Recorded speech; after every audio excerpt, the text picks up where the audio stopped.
y'all. Yes, I'm still hanging out in my new room because I love it.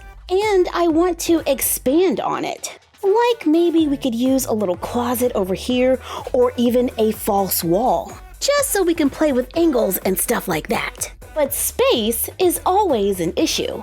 So today we are going to come up with ways to expand our room that are also space savers. Let's start with a closet. Closets are great ways to give you a wall space with storage.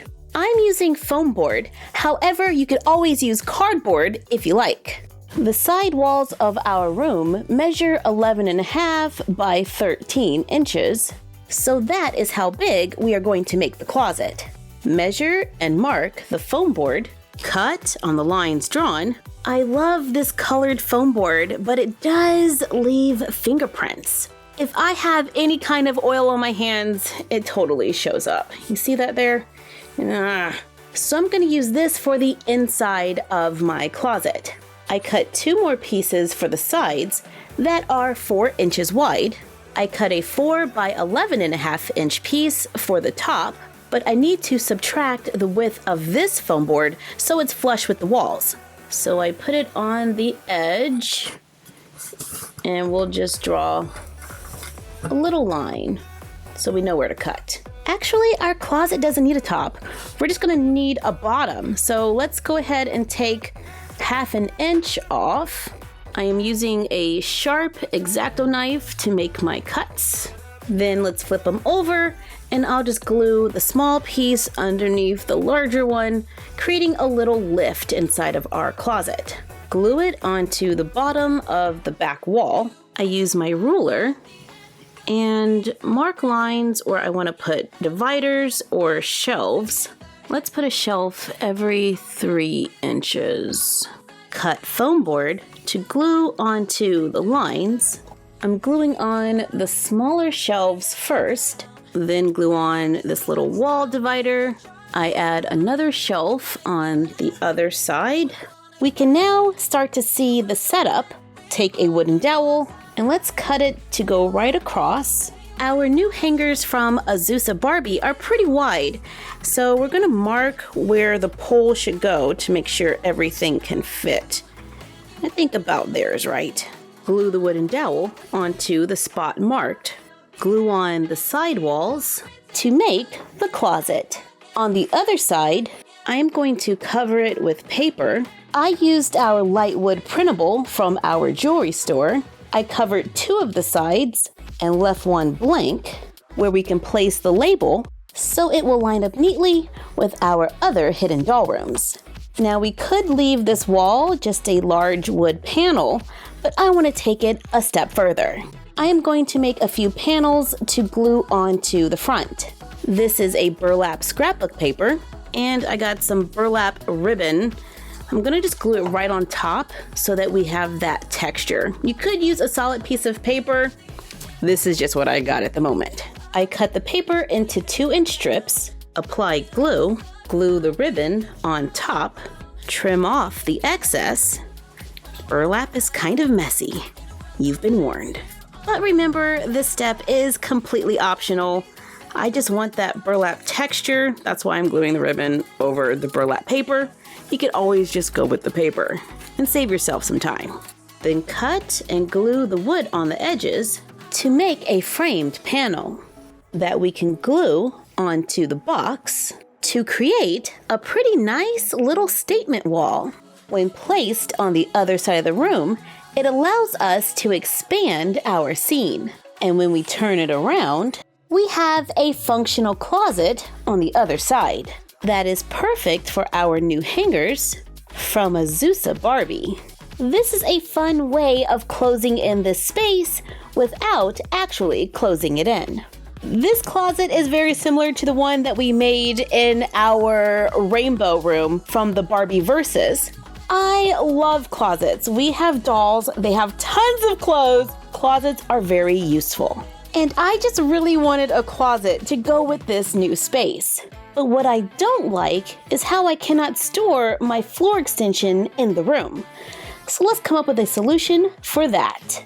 My floor extension is 11.5 by 11.5. So I need to build a box that is 11.5 by 13. I cut 2 pieces of foam board to those measurements, then 2 13 by 4 inch pieces, and another 4-inch piece for the bottom. Take the large pieces and glue on a piece of scrapbook paper. Since the wall is 13 inches and our scrapbook paper is 12, I'm just leaving a little white space at the top and bottom of about 1/2 inch. I did not trim off the sides. We're going to hang on to those and glue on the 4 by 13 inch pieces.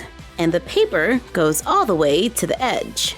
Glue in the bottom, then glue on the other side to make a box that is covered on 2 sides that we can place in our room to extend the space. We just added a whole nother wall, which allows us to create fun little nooks and crannies. Plus, we can use this wall for storage, where I can hide my floor extension inside when it's time to clean up. There's a lot of space in there, which means we can make more walls. I cut more foam board to 11 by 13 so I can glue on more scrapbook paper to make double-sided walls. I have this pretty embossed gold on one side and a solid pink on the other. Now we're going to take some ideas from our Fortnite room and make a stand. I have a 2-inch wide piece of foam board and 2 1/2-inch pieces. Draw a line going down the center of the 2-inch piece. On the ends, draw a line 1 inch over. Then make a diagonal line on both sides. Cut on the line to remove the corners. Sit another piece of foam board right on that center line. We just need a little scrap. And then we're going to glue on those 1/2-inch strips on either side. Then remove the scrap of foam board. Trim off the excess to make a wall bracket. We can cover each side to match the floor so that when we make more than one, they can come together to make a corner. Place a wall in the bracket so the walls can stand and we can expand our space. Add a little floor extension and begin decorating your space. Ooh, this green chair from one of our Resize videos looks perfect. We can also cut out windows for more variety. We can also make scenes for outside the windows so we can change the time of day and their view. We can also use them as backdrops so our dolls can travel the world. Then store our backdrops, walls, floors, and brackets inside the box, keeping them nice and neat when not in use. So today we had fun finding ways to expand our hidden doll rooms with faux closets and interchangeable walls that can all be neatly stored away when not in use. Oh wow! A room with 4 walls. A doll could get used to this. Thank you for joining us while we made walls for our hidden doll rooms. Like, comment, share, and subscribe. Don't forget to ring the bell and follow us on Instagram at MyFroggyStuff and the Frog Vlog. And we will see you next time. Happy crafting! Bye!